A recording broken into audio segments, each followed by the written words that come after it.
Hello friends, welcome to my channel. तो फिर आज की वीडियो में हम सैमुअल जॉनसन की लिखी हुई obstructions of learning essay discuss करेंगे। तो सबसे पहले जान लेते हैं कि सैमुअल जॉनसन कौन है। ये एक पोएट है, लेक्सिकोग्राफर है, translator, journalist, essays, travel writer, biographer, editor और एक क्रिटिक भी है।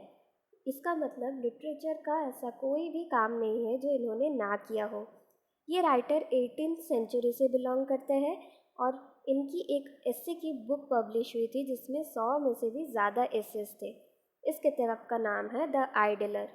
तो चलिए हम एस्से शुरू करते हैं। It is common to find young men ardent and diligent in the pursuit of knowledge।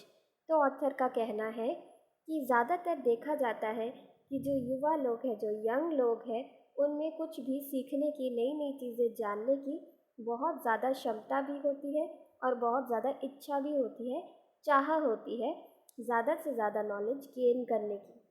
But the progress of life very often produces laxity and indifference. तो लैक्सिटी का मतलब होता है कमी आ जाना और इनडिफरेंस का मतलब होता है फ़र्क ना पड़ना या फिर रिएक्ट ना करना किसी चीज़ को। तो यहाँ पे ऑथर कह रहे हैं कि जैसे जैसे ज़िंदगी आगे बढ़ती चली जाती है वैसे वैसे जो युवा लोग होते हैं उनके जो सीखने की चाह में कमी आ जाती है और धीरे धीरे वो कुछ सीखे या ना सीखे उससे उनको कोई फ़र्क नहीं पड़ता है। And not only those who are at liberty to choose their business and amusements. तो ये कह रहे हैं कि ऐसा सिर्फ उन लोगों के साथ नहीं होता जिन लोगों के पास अपने बिजनेस या अपने प्रोफेशन या अपने एंजॉय करने के तरीके को चूज़ करने का चांस है या फिर मौका है। But those likewise whose professions engage them in literary enquiries pass the later part of their time without improvement। बल्कि ऐसा उन लोगों के साथ भी होता है जो लोग एकेडमिक्स या पढ़ाई के रिलेटेड प्रोफेशन चूज़ करते हैं, जैसे कि टीचर हो, लेक्चरर हो या फिर जो भी एकेडमिक्स रिलेटेड वर्क होते हैं, राइटर हो सकते हैं। ये लोग भी हम नहीं कह सकते कि ये लोग कुछ ना कुछ सीखते रहते हैं, क्योंकि देखा जाता है कि इनके जो लाइफ का आखिरी स्टेज होता है, आखिरी पार्ट में ये लोग अपना टाइम ऐसे ही बिताते रहते हैं। इनका कोई भी इम्प्रूवमेंट नहीं होता, कुछ भी ये लोग नया सीखना नहीं चाहते और ना ही सीखते हैं। And spend the day rather in any other entertainment than that which they might find among the books।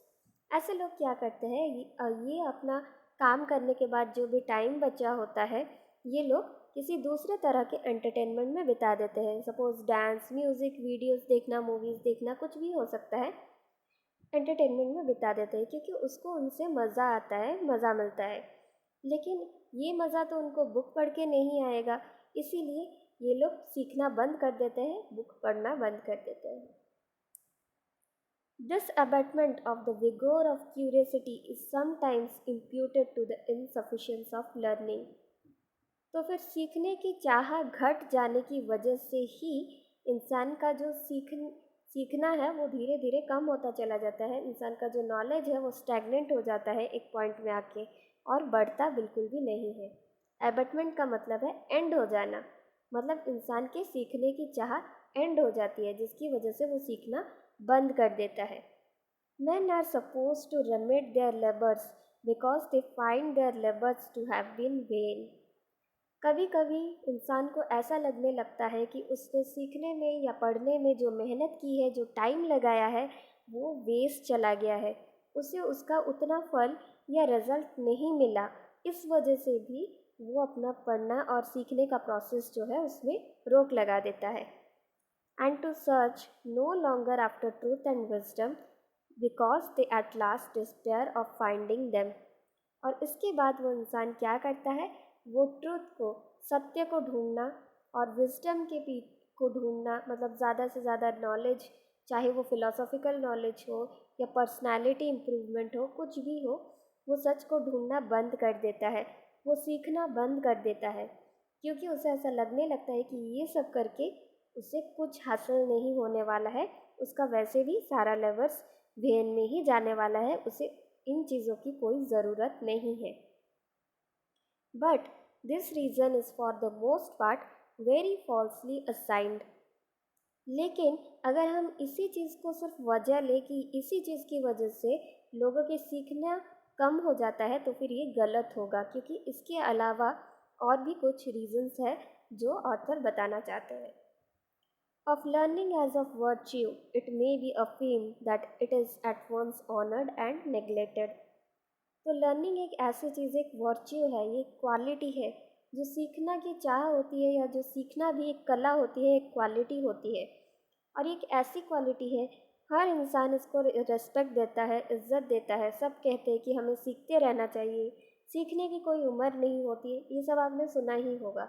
लेकिन यही सेम लोग अपनी ज़िंदगी में सीखना छोड़ देते हैं, सिर्फ बाहर बोलते हैं, लेकिन खुद की ज़िंदगी में जब बात आती है तो वो सीखने को नेग्लेक्ट कर देते हैं। Whoever forsakes it will forever look after it with longing. लेकिन जिस इंसान को नॉलेज की इम्पोर्टेंस पता है, सीखने की इम्पोर्टेंस पता है, वो हमेशा तरसता रहेगा नई नई चीज़ें सीखने के लिए। Lament the loss which he does not endeavor to repair. और अगर किसी वजह से वो उसकी जो सीखने की सीखना रुक गया या फिर उसकी पढ़ाई छूट गई, तो वो इस चीज़ के लॉस को बहुत ज़्यादा शोक मनाएगा, वो दुखी हो जाएगा, डिप्रेस्ड हो जाएगा कि वो पढ़ नहीं पा रहा है। And desire the good which he wants resolution to cease and keep. और वो और भी ज़्यादा चाहेगा कि वो ये जो अच्छी अपनी क्वालिटी थी, उसकी सीखने की क्वालिटी थी, वो किसी तरह उसको कंटिन्यू कर सके, या फिर एक बार पढ़ना शुरू कर सके, फिर एक बार सीखना शुरू कर सके, और इस क्वालिटी को वो लाइफ टाइम बरकरार रख सके बिना किसी पॉज के या एंड के। The idler never applauds his own idleness, nor does any man repent of the diligence of his youth. तो फिर जो आइडलर है, मतलब वो लोग जिन लोगों को काम करना पसंद नहीं है, जो लोग बहुत ज़्यादा आलसी होते हैं, बस ऐसे ही अपना दिन बिताते रहते होते हैं ना कुछ लोग, तो ऐसे लोगों को कहीं ना कहीं उनको पता होता है कि वो गलत कर रहे हैं, अपना टाइम बर्बाद कर रहे हैं, वो खुद यूज़लेस होके रह गए, लेकिन फिर भी वो कभी इस चीज़ की अपने इसीलिए वो शायद वो कभी भी अपने जो आइडलनेस की या अपने उस गुण की तारीफ़ नहीं करते कि हाँ मैं आलसी हूँ, बहुत अच्छी बात है, मैं आलसी हूँ, मैं कुछ नहीं करता एंड ऑल, क्योंकि उनको अंदर ही अंदर पता होता है कि वो गलत कर रहे हैं। Not does any man repent of the diligence of his youth. लेकिन जिस इंसान को सीखने की चाह होती है, जो सीखने में अपना टाइम देता है और जो रियली सीखने का इम्पोर्टेंस जानता है, वो कभी भी इन फ्यूचर नहीं पछताता ये सोच के कि मैंने अपना टाइम बर्बाद किया, या फिर मैंने जो इतना मेहनत किया उसका मुझे कोई फल नहीं मिला। तो फिर वो कभी ऐसा नहीं सोचता है, क्योंकि उसको नॉलेज की इम्पोर्टेंस पता होती है। सो मैनी हिंड्रेंसेस में obstruct the acquisition of knowledge. तो इस हिसाब से हमको पता चलता है कि ऐसे बहुत सारे कारण होते हैं जिसकी वजह से इंसान सीखना छोड़ देता है, जैसे कि हमने पिछले पैराग्राफ्स में डिस्कस किया कि क्या क्या कारण हो सकते हैं, जैसे कि सीखने की चाह कम हो जाना, या फिर लगना कि हमें सीखने की कोई ज़रूरत ही नहीं है। that there is little reason for wondering that it is in few hands। तो फिर इन सब से अब इसके बाद अगर हम सोचेंगे कि क्यों बहुत कम लोगों के पास नॉलेज है, तो फिर ये सोचने का कोई मतलब ही नहीं रह जाता है, क्योंकि हमको ऑलरेडी पता है कि लोग क्यों नहीं सीख रहे हैं, और नहीं सीखेंगे तो नॉलेज कहाँ से आएगा। ऑफ कोर्स नॉलेज कम ही लोगों के पास रहेगा।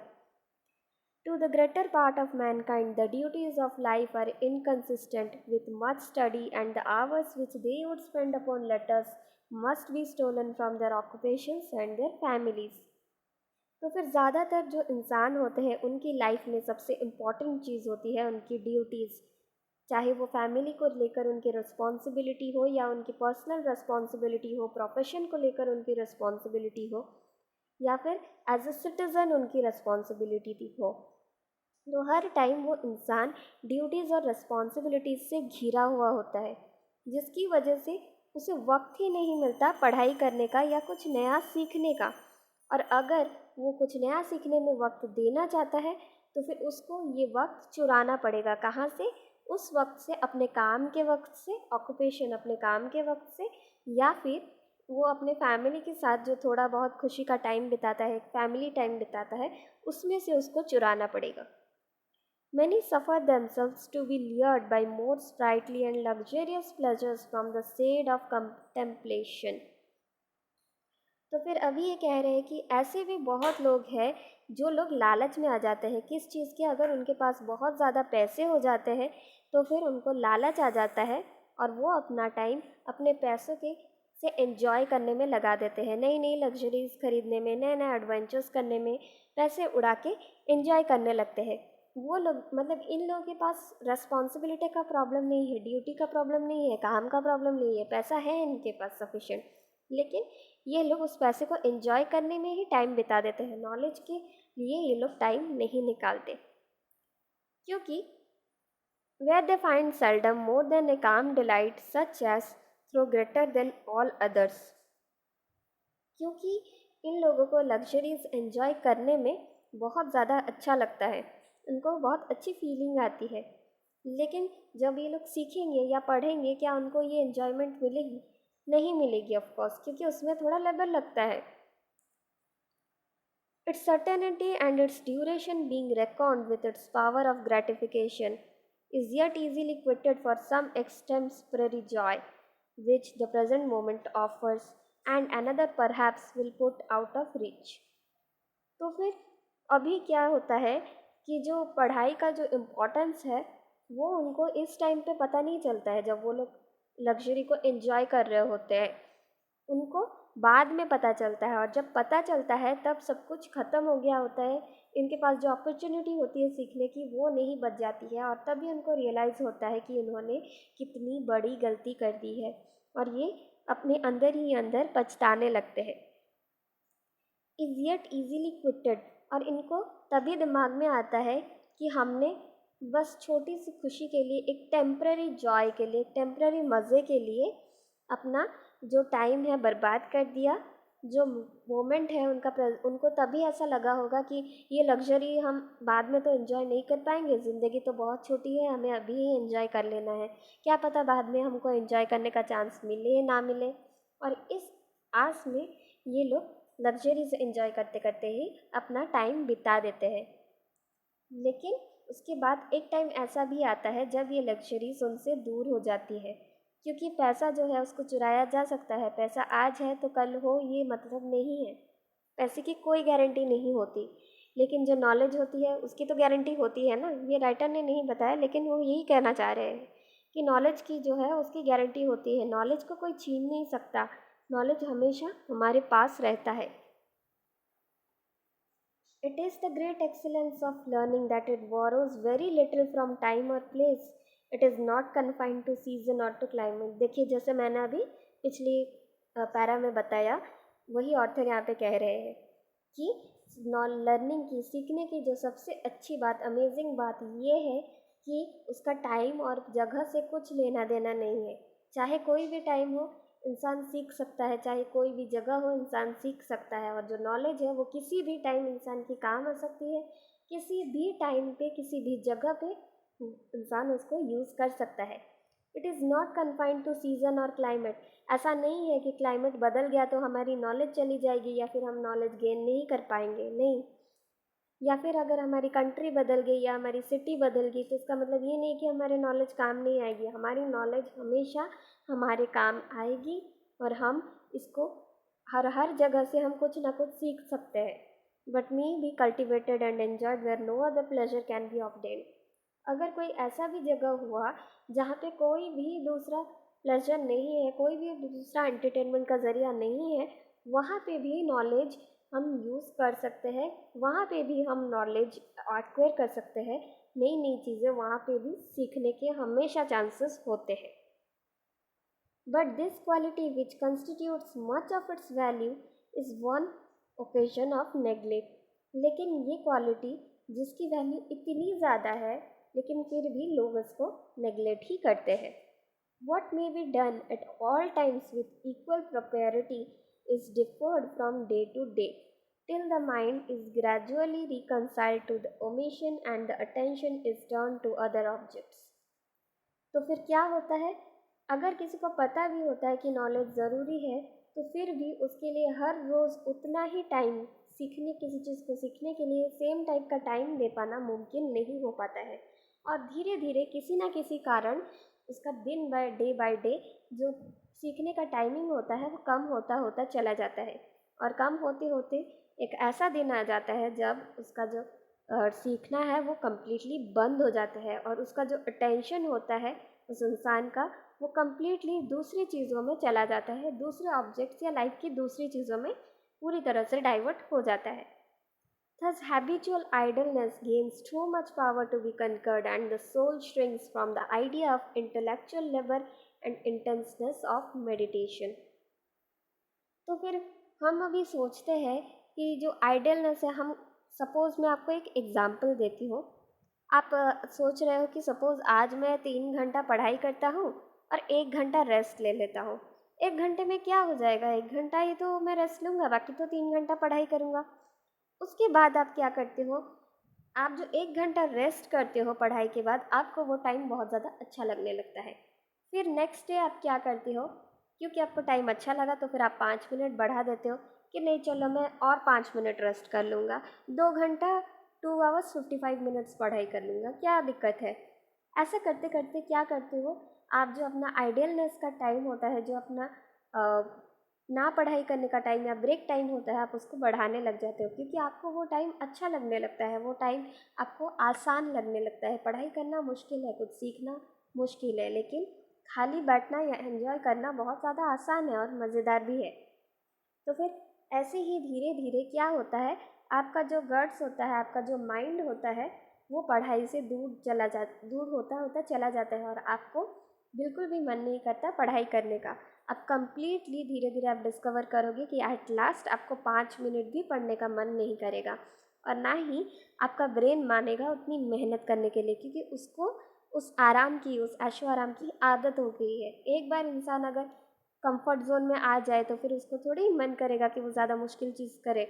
ऑब्वियसली उसको इजी चीज़ ही करने का मन करेगा, तो खाली बैठना इजी है उसके लिए, तो वो पढ़ने का मन करेगा ही नहीं। That those who profess to advance learning sometimes obstruct it. अब ये उन लोगों की बात कर रहे हैं जो लोग हायर एजुकेशन लेते हैं। तो हायर एजुकेशन लेने के चक्कर में क्या होता है, इनका देखते हैं, इनका भी ऑब्स्ट्रक्शन होता है, इनकी भी पढ़ाई में बाधा आती है। कैसे? The continual multiplication of books not only distracts choice but disappoints inquiry. क्योंकि जैसे जैसे ये लोग हायर एजुकेशन लेते हैं, इनकी जो किताबें होती है वो बढ़ती चली जाती है, मल्टीप्लाई होती चली जाती है, और इतनी सारी किताबें भर जाती है कि इनको पता ही नहीं चलता कि क्या चूज़ करना है, इसमें से क्या पढ़ना है और क्या नहीं पढ़ना है। To him that has moderately stored his mind with images, few writers afford any novelty or what they little have to add to the common stock of learning. ठीक है, तो फिर ये तो लोग कंफ्यूज हो जाते हैं कि उनको क्या पढ़ना है, और बहुत सारी अननेसेसरी चीज़ें पढ़ने में अपना टाइम बर्बाद कर देते हैं। अब कुछ ऐसे लोग होते हैं जिनके दिमाग में कुछ, हमारे दिमाग का जो एक स्टोरिंग कैपेबिलिटी होता है, एक सर्टन कैपेबिलिटी होता है, उतना लिमिट तक ही स्टोर कर सकता है हमारा दिमाग। तो फिर सपोज़ एक इंसान ने अपने माइंड में कुछ इमेजेस, कुछ इंफॉर्मेशन वगैरह वगैरह सब कुछ स्टोर करके रखा हुआ है। उसके बाद एक नया राइटर आके एक नया किताब लिखता है और हम वो किताब पढ़ते हैं, तो ज़्यादातर क्या होता है, उस किताब में नई चीज़ें कितनी होती है, सपोज़ 100 पेजेस है तो उसमें से 90 पेजेस आपको पता होता है, और जो 10 पेजेस है वो अननोन होता है या मे बी न्यू होता है। ये चीज़ जो है हम हर किताब में हम फेस करते हैं कि बहुत सारी चीज़ें ऑलरेडी हमारी जानकारी की होती है, और बहुत बहुत कम चीज़ें होती है जो न्यू होती है। लेकिन हम क्या करते हैं, उस न्यू चीज़ को ढूंढने के लिए बैठ के पूरी किताब को पढ़ते हैं, और पूरी किताब में लेबर लगता है, टाइम लगता है। इस चक्कर में भी हम अपना टाइम बर्बाद कर देते हैं, जो टाइम हम कुछ नया सीखने में लगा सकते थे। Is so buried in the mass of general notions that like silver mingled with the ore of lead, it is too little to pay for the labor of separation. तो फिर अभी वही चीज़ें कह रहे हैं कि जो नॉलेज होती है, जो न्यू नॉलेज होती है, वो ऑलरेडी एग्जिस्टिंग नॉलेज में इस तरह से घुल मिल गई होती है, और उसको उस नॉलेज से सेपरेट करके बाहर निकालना बिल्कुल ऐसा है मानो कि एक ओर से लीड को और सिल्वर को अलग अलग करना। वैसे ही अननेसेसरी पॉइंट्स और नेसेसरी पॉइंट्स को अलग अलग करना उतना ही डिफ़िकल्ट होता है। And he that has often too deceived by the promise of a title at last grows weary of examining and is tempted to consider all as equally fallacious। और कुछ लोग सिर्फ इसीलिए सीखते हैं क्योंकि उनको लगता है कि सीख के उनको एक प्रॉपर जॉब मिल जाएगा या प्रोफेशन मिल जाएगा या एक पर्टिकुलर पोजीशन वो लोग हासिल कर लेंगे। लेकिन जब उनको वो पोजीशन नहीं मिल पाती है तो फिर उनको उनका पढ़ाई वेस्ट होने लगने लगता है। और फिर वो लोग ये नहीं सोचते हैं कि उनकी उनसे क्या गलती हो गई या उनमें क्या कमी रह गई जिसकी वजह से वो टाइटल या पोजीशन एक्वायर नहीं कर पाए। उनको लगने लगता है कि ये किताबें ही ज़िम्मेदार है, ये सब कुछ पढ़ के कोई फ़ायदा नहीं है। लेकिन रियल बात ये नहीं है। रियल बात ये है कि आपकी तैयारी में कोई कमी रह गई या आपकी मेहनत में कोई कमी या गलती रह गई। आपको वो गलती निकाल के उसको ठीक करना ज़रूरी है। लेकिन लोग क्या करते हैं, लोग सोचते हैं कि नहीं, ये पढ़ाई वढ़ाई कुछ भी ज़रूरी नहीं है, इम्पॉर्टेंट नहीं है, हमारी तो कोई गलती नहीं थी, हमने तो मेहनत की थी, ये सब पढ़ने का कोई फ़ायदा ही नहीं है। फैलेशियस लगने लगता है, सब कुछ बेकार लगने लगता है, सब कुछ गलत ही लगने लगता है। There are indeed some reputations always lawful because they never deceive। तो फिर कुछ ऐसे रिपीटेशंस होते हैं, कुछ चीज़ें हमको पता होती है कि ये रिपीट की गई है इस किताब में या फिर इस जगह में कहीं से हम नॉलेज एक्वायर कर रहे होते हैं, लेकिन फिर भी हम उसको बार बार देखते हैं या बार बार सुनना चाहते हैं क्योंकि हमको वो चीज़ पसंद आती है। जैसे अगर आपको कोई मूवी पसंद आ गई हो, आपको उसका मोरल पता है, आपको उसकी कहानी पता है, आपको उसका बैकग्राउंड सब कुछ पता है, लेकिन क्योंकि आपको वो मूवी पसंद आ गई है, आप उस मूवी को बार बार देखते हो। और लेकिन इस टाइम में आप चाहो तो कुछ नया देख सकते थे या कुछ नया सीख सकते थे, लेकिन नहीं, आप उसी मूवी को बार बार देखते हो, आप उसी मोरल को बार बार देखते रहते हो और अपना टाइम उसी में लगा देते हो। He that writes the history of past times undertakes only to decorate known facts by new beauties of method or of style। अब उन लोगों की बात करते हैं जो लोग हिस्ट्री के बारे में लिखते हैं, जो टाइम बीत चुका है उस टाइम के बारे में लिखते हैं। तो फिर ज़्यादातर फैक्ट्स हमको पता होता है, लेकिन ये लोग फिर भी क्या करते हैं, उन फैक्ट्स को खूबसूरती से सजाते हैं, डेकोरेट करते हैं और उसके बाद एक नए वे में हमको प्रेजेंट करते हैं और हमको वो स्टाइल इतना ज़्यादा अच्छा लगने लगता है कि हम उसको बार बार पढ़ते हैं, जबकि हमको सारे फैक्ट्स पता होते हैं, लेकिन फिर भी हम उसको बार बार पढ़ना चाहते हैं, जस्ट उसके डेकोरेशन मेथड की वजह से, और at most to illustrate them by his own reflections. और कभी कभी उस चीज़ को लेकर वो अपना खुद का व्यू पॉइंट भी प्रेजेंट करते हैं। The author of a system, whether moral or physical, is author of a system where moral or physical is public to nothing beyond care of selection and regularity of disposition। तो अगर कोई भी किताब कोई writer लिखता है तो फिर वो क्या करता है, उसके पास फ्रीडम नहीं होती है कि अपना टाइटल वो चूज़ करे या फिर उसे क्या मैसेज पास करना है वो चूज़ करे, बल्कि वो राइटर ये देखता है कि पब्लिक क्या चाहती है, पब्लिक में किस चीज़ की डिमांड है, और जो चीज़ पब्लिक चाहती है वो उसी को प्रेजेंट करने की कोशिश करता है फेमस होने के लिए। और इस चक्कर में कई बार राइटर्स क्या करते हैं, जो टाइप के सपोज एक टाइप ऑफ राइटिंग है, जो type of writing already exist करता है वो उसी तरह का नॉवेल्स लिखते हैं। सपोज एडवेंचर नॉवेल्स लोगों को पसंद आ रहे हैं तो राइटर एडवेंचर टाइप का ही नॉवेल्स और कहानी लिखता है, क्योंकि उसको पता है कि यही लोग पढ़ना चाहते हैं। वो कुछ और नया प्रेजेंट करने की या एक्सपेरिमेंट करने की कोशिश ही नहीं करता, इस डर से कि लोग उसको पसंद नहीं करेंगे, उसको साइड कर देंगे, उसके राइटिंग को साइड कर देंगे, क्योंकि वो उनके रिक्वायरमेंट के अंदर फिट नहीं आता है। But there are others who claim the name of authors merely to disgrace it and fill the world with volumes only to bury letters। और ये लोग जो ऑथर होते हैं, ऐसे ऑथर होते हैं, ये लोग क्या करते हैं, ये लोग इन लोगों को हम ऑथर तो कहते हैं, लेकिन इन लोगों को ऑथर कहना एक्चुअली ऑथर टर्म का बदनामी करना है या फिर उसका अपमान करना है, क्योंकि ये लोग कुछ भी नया प्रेजेंट नहीं करते, ये लोग कुछ भी नया आइडियोलॉजी समाज को नहीं देते हैं। जो ऑलरेडी एग्जिस्टिंग है उसी आइडियोलॉजी को लेकर कहानी बना के बस दुनिया भर में नए नए किताबें फुल करते जाते हैं। और उन किताबों में सिर्फ लेटर्स होती है, सिर्फ अक्षर होते हैं जो कि कम्प्लीटली रबिश होते हैं, जिनका कोई मतलब नहीं होता है। मतलब कैसे बताया गया है कि कचरा होते हैं, कोई यूज़लेस चीज़ों से ये लोग अपनी किताबों को भरते जाते हैं और ये किताबें भी जगह दुनिया में कंज्यूम करती करती चली जाती है। The traveler who tells in a pompous folio that he saw the Pantheon at Rome and the Medicean Venice and Florence, the natural historian who describing the products of a narrow island recounts all that it has in common with every part of the world. तो फिर अभी travel writers की बात करते हैं। जो लोग travelogue ये लिखते हैं वो लोग क्या करते हैं, बहुत बढ़ा चढ़ा के बताते हैं। जैसे सपोज़ कोई बता रहा है कि मैंने रोम का पैंथियन देखा, मैंने फ्लोरेंस का मेडिसिन वेनस देखा, या मैंने या फिर जो नेचुरल हिस्टोरियंस होते हैं वो बता रहे होते हैं कि कैसे एक आइलैंड प्रोड्यूस हुआ, कैसे उसका क्रिएशन हुआ, कैसे वहाँ पे लाइफ क्रिएट हुआ। तो ये सारी चीज़ें कहीं ना कहीं हमने पढ़ी होती है, कहीं ना कहीं सिमिलैरिटीज़ होती है, लेकिन ये सेम चीज़ अलग अलग लोग लिखते रहते हैं और अलग अलग किताबें हम पढ़ते रहते हैं जस्ट बिकॉज उनका जो राइटिंग का स्टाइल है वो डिफरेंट है और उसमें हमको मज़ा आता है। लेकिन इनकी कोई ज़रूरत तो नहीं है ना, क्योंकि ये सब तो हम ऑलरेडी जानते हैं। नया क्या सीख रहे हैं हम इसमें? कुछ भी नहीं। The collector of antiquities the accounts everything a curiosity which the ruins of Herculaneum happen to emit through an instrument already shown in an thousand repositories। तो फिर ये अब उन चीज़ों की भी बात करें जो कलेक्टर्स होते हैं, जो लोग एंटिक्विटीज़ कलेक्ट करते हैं, मतलब पुरानी चीज़ें कलेक्ट करते हैं, उनके बारे में फिर लिखते हैं।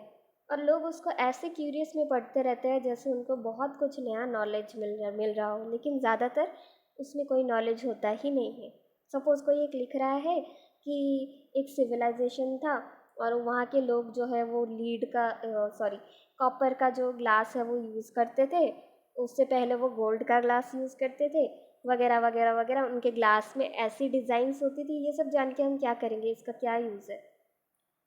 ज़्यादा कुछ यूज़ नहीं है। अगर कुछ साइंटिफिक चीज़ मिला तो आप उसको एक्सप्लेन कर रहे हो, वो बात अलग है कि हाँ, एक जगह में आपको कोई साइंटिफिक इंस्ट्रूमेंट मिला, आपको पता चला कि उस ज़माने के लोग भी इतना साइंस जानते थे, वो लोग कैसे उस इंस्ट्रूमेंट को यूज़ करते थे, ठीक है।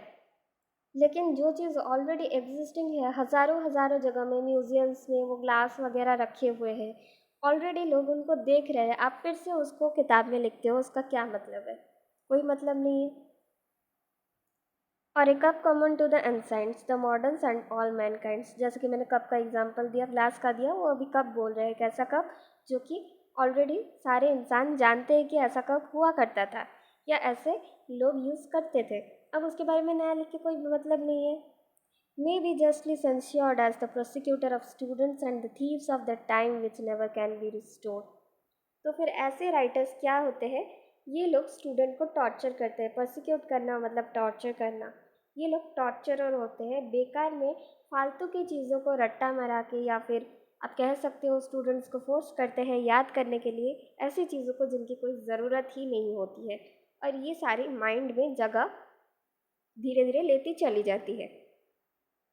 और इन सब के चक्कर में स्टूडेंट्स का जो प्रीशियस टाइम होता है, वो टाइम जो एक बार चला जाए तो कभी वापस नहीं आता, उस टाइम को ये लोग धीरे धीरे क्या करते हैं, चुरा लेते हैं, फालतू की चीज़ों में उस टाइम को लगा देते हैं। और ये जो टाइम स्टूडेंट्स का चला जाता है वो फिर कभी लौट के वापस नहीं आता है। तो यही थी हमारी इससे ऑब्स्ट्रक्शंस ऑफ लर्निंग। अगर आपको, मैं उम्मीद करती हूँ आपको इससे पसंद आई होगी, और अगर आपको पसंद आई हो तो फिर चैनल को लाइक करना, और सब्सक्राइब नहीं किया है तो प्लीज़ सब्सक्राइब कर लेना, और वीडियो को शेयर करना, और कमेंट में मुझे बताना कि वीडियो कैसी लगी। ठीक है, चलिए मिलते हैं हम अपनी अगली वीडियो में। तब तक के लिए गुड बाय।